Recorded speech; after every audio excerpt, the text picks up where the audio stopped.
سلام البنات، ان شاء الله تكونوا كامل بخير وعلى خير وصحه فطوركم. ان شاء الله يا ربي يتقبل منا ومنكم صالح الاعمال ان شاء الله. ما تنساوش ديروا لي جيم واشتراك وتفعيل الجرس باه يوصلكم كل جديد، وتخليوا لي رايكم في التعليقات كالعاده. هذا اخر لينا اليوم الصيام. شوربه بين خلاص. هيا درت غير دوزيام بلا، درت البطاطا درتها بالليزيبيس اللي عندي كالعاده، ودرت فيها شوي زروديه، فلفل، زيت، شوي دبشه، معدنوس، كركم، فلفل كحل.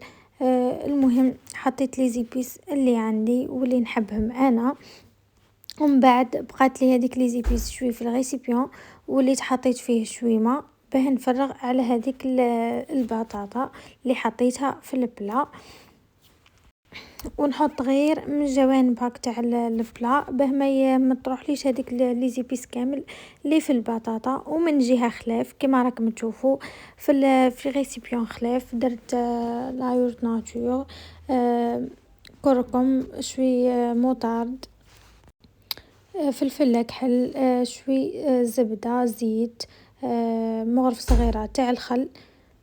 المهم لي زيبيس لي مالفه نديرها في الدجاج كامل. وكثرت انا لي زيبيس شويه طماطم هريسه، المهم ودرتها كامل هذوك الجوانح كامل في الخلطه هذيك اللي درتها، توبلتهم مليح مليح. ومن بعد وليت حطيتهم فوق هذيك البطاطا، ورجعت زيد للفلفل الفلفل حار، زيد عاود درته في هذيك الخلطة كامل تاع الدجاج وحطيتهم في البلا.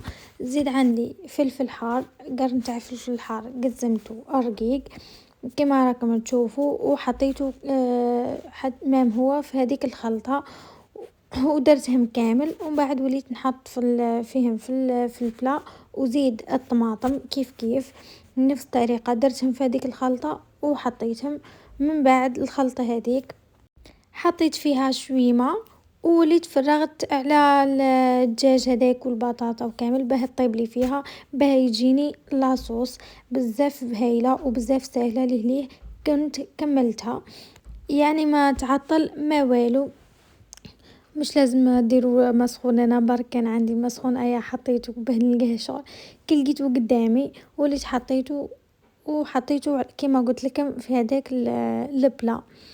ومن جهه خلاف درت بابي كويسون في الماء، درته بالماء كما قلت لكم. ومن بعد وليت حطيته هو الاول، وزيد وليت درت بابي ألمنيوم وحطيته من الفوق وحطيته يطيب لي. من بعد ما طاب لي ديجا في الاول كنت شعلت على الكوزينيير سخنت مليح عاد باه حطيته يطيب لي. من بعد ما طاب محسوب وليت جبدته ودرت الفرماج. عبالكم بيا بلي لازم الفرماج في كل حاجه نحطه، وليت حطيت الفرماج من الفوق. وكان عندي فرماج تاع البرجر هذاك وليت حطيته مام هو فوق الدجاج كامل شرائح، حطيته من الفوق. وزيد جبت فرماج تاع رابي وحطيته فرماج تاع البيتزا رابيته وحطيته على البلا. ومن بعد وليت غطيته وعاودت رجعته في الكويزينيير شعلت عليه من الفوق ذاب لي هذاك الفرماج وعاودت جبدته. بعد ما جبدته زدت عاودت حطيت الفرماج رابي وغطيت عليه برك باه يبقى لي شغل هذاك الفرماج حاكم روحه. كما قلت لكم سهله وليه بالخف تكملوها ومش راح تندموا عليها. البنه ما نحكي لكمش، عبالكم بيا بلي من داك نجيب لكم غير الحاجه السهله وما تستهلكش وتجيكم بنينه اوفيسيال تمام. مشني راح نكذب عليكم ولا هنا وليت نزين فيها. درت زيتون شويه دبشه، كي زينتها كامله عاودت رجعتها في الكويزينيير كي داب لي داك الفرماج زيد جبدتها، زيد حطيت في فرماج رابي. ومن بعد طابت كان الفطور قرب. ما حبيتش نصور لكم كلش، قلت نصور لكم غير هاد الوصفه. والكروكون بديت به هو الاول مع المونتاج وليت حطيت الوصفة هذيك تاع البطاطا في الكوشة، حطيتها هي الأولى ومن بعد وليت حطيت الكروكون نورمال. المهم شاركت معاكم هنا كما راكم تشوفوا. درت 6 بيضات كاملين ومن بعد 2 بيضات خلاف، حطيت غير البياض والصفار نحيته بجهة كما راكم تشوفوا. هنا حطيت ال6 الأولين ومن بعد هنا هاكم تشوفوا فيا بديت نحي في البياض، نفرغ فيه في هذاك مع البيضات كل، ونحط الصفار بجهة به في الاخر نحتاجوه. المهم 6 عظمات وزوز بياض البيض مع 2 كيسان تاع السكر حطيتهم. الكاس الاول معمر، الكاس الثاني كاس غير ربع، مهم ناقص منه هذاك الربع. من بعد وليت بديت نطلع فيه مليح مليح هذاك السكر مع العظام حتى يذوب هذاك السكر كامل ويولي شغل ما كانش بعد السكر، ما لقيتش كيف نقول. المهم هنا بديت نطلع فيه مليح مليح هذاك العظام والسكر. كاينين اللي يديروه شغل طول العظام والسكر ويطلعوها هكا بيديهم، انا قلت من الاحسن نديرها بالباتر خير به سهله عليا وليه نكمل بعد به ما نطولش فيها. وانتم قولوا لي كل واحد وطريقته كيفاه اللي داروه، قولوا لي كيفاه مالفين نديروه بالك ندي نفسي فكره من عندكم. المهم كما راكم تشوفوا لهنا بعد ما قرب يطلع عليه مليح مليح، انا بقيت نطلع فيه مليح. انا وش خاسره مش نقعد ندير فيه بيدي واللي قاعد يطلع وحده وانا غير حاكمه. المهم وهنا وليت الكاس الاول عمرته تاع الزيت حطيته وهو الاول، ومن بعد وليت عمرت الكاس الثاني وحطيته بجهه، حطيته بجهه به نطلع غير بالكاس وعاد به نحط الاخر. هنا كما كنتوا تشوفوا فرغت الكاس الاول تاع الزيت مع هذاك العظام والسكر وبديت نطلع فيه، ومن بعد وليت زيد هزيت الكاس الثاني وزيد وليت حطيته وبديت زيد نطلع فيه مليح مليح. بعد ما طلعته هذاك الكاس الاول حطيت الكاس الثاني طلعته مليح هو سي معاهم، ومن بعد وليت حطيت رشه تاع الملح واللافاني وزيد وعاودت وليت نطلع بالباتر. بعد ما حطيت رشة تاع الملح ولافاني وطلعته مليح مليح وليت درت 3 مغارف نشا غربلتهم وحطيتهم في مع هذاك الخليط وحطيتهم وخليتهم مام هما طلعتهم بالباتر. كل واحد كيفاه، كان اللي يديروا نشا كان اللي ما يديروش نشا، احنا درنا نشا غير به يجيني خفيف ويجيني اطري ومليح. الخميرة درت 6 خميرة الحلوى 6 وحايد. انا في الاول قلت لماما يا ما نديرش 6 خايفه يروح يفزد لي خلا، من بعد هي قلت لي لا، قلت لي ديري 6 يجي قد قد. وليت درت 6 خميره وجاني مليح ومش يعني ديك تاع شغل كي يتفلق ولا، جاني حاكم روحه وجاني خفيف وبزاف مليح. هنا كما راكم تشوفوا حطيت الخميره ومن بعد وليت غربلت هذيك الخميره وزيد وليت طلعتها مع الخميره ونشا طلعتهم بالباتر مليح مليح. وعد به رجعت للفارينه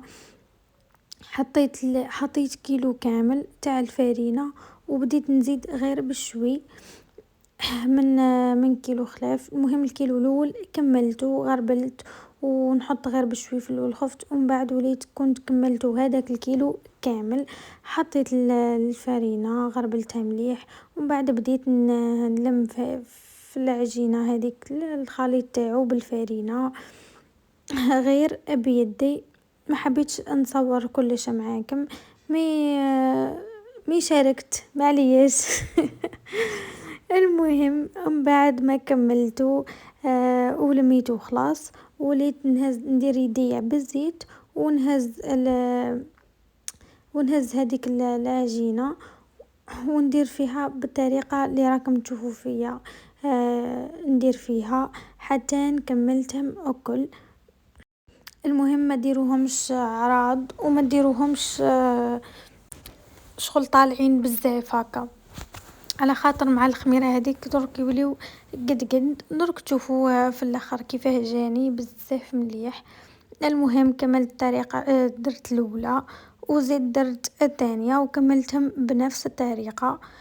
من بعد ما كملتهم وليت في هذاك الصفار اللي كنت ديجا نقصته من نقصته في الاول، يا اخي بعدت الصفار على البياض، حطيت البياض وخليت الصفار للاخر.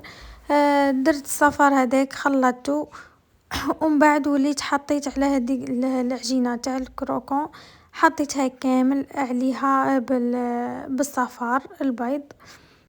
وكانت عندي الجلجلان، درت سحب الفرشيطة دلتو بالفرشيطة. درك تشوفوا الطريقة اللي درتها بها. ومن بعد وليت درت جلجلان وحطيتها حطيتها طيب اللي كنت ديجا شعلت الكوزينير كالعادة، شعلته قبل الوقت باه يسخن لي مليح وعاد باه نحطو يطيب لي كما راكم تشوفوا. هذه طريقتي كملته كامل بنفس الطريقة، ندير نعدلو في البلا ومن بعد نولي ندير البيض. بعد ما نكمل البيض اخلاه نولي نديرو بالفرشيطة باه ما يجينيش قد خلاص نديرو بهاد اللقطة بالطريقة هذه تاع الفرشيطة. نكملتهم كاملين هكا بيجيني شغل مزين، ما يجينيش هكا قد طول كما راكم تشوفوا. بعد ما كملتهم كامل بنفس الطريقه نديرهم في البلا، من بعد نولي ندير البيض، صفار البيض عليهم، بعد نولي ندير الفرشيطه عليهم كامل، ما حبيتش نصور لكم كلش. وبعد نولي ندير الجلجلان فوق منهم ونحطهم يطيبوا الكل. بعد ما يطيبوا لي نولي نقصد على بالي بلي راح يجيكم خفيف بالبزاف، مش راح تندموا عليها خلا هاد الطريقه. الكروكون كنت كل مره نقول ندير لا ما نديرش لا ندير ايا، من بعد درته في الدقيقه الاخرى قلت ما جاياش شغل حليب بلا كروكون، هذه اللي نحبوا نشربوه مع الحليب. هنا شوفوا لي كيفاه جاني بعد ما طاب، كالعاده ماما هي اللي طيب لي في الكوزينير. شوفوا لي بعد ما طاب كيفاه جاني، انتم شوفوا واعطوني رايكم في التعليقات. وهكا نقول لكم وصلت معكم لاخر الفيديو، وصحة عيدكم وصحة رمضانكم، زيد نعاود لكم وصحة عيدكم وكل عام وانتم بخير وتعيدوا بالصحة والهنا ان شاء الله، وينعاد عليكم غير بالصحة والهنا. وباي باي مع السلامة، تهلاو لي في رواحتكم ونتلاقاو في فيديو جديد ان شاء الله. نشارككم كلش واش درت قبل العيد ونهار العيد. باي باي.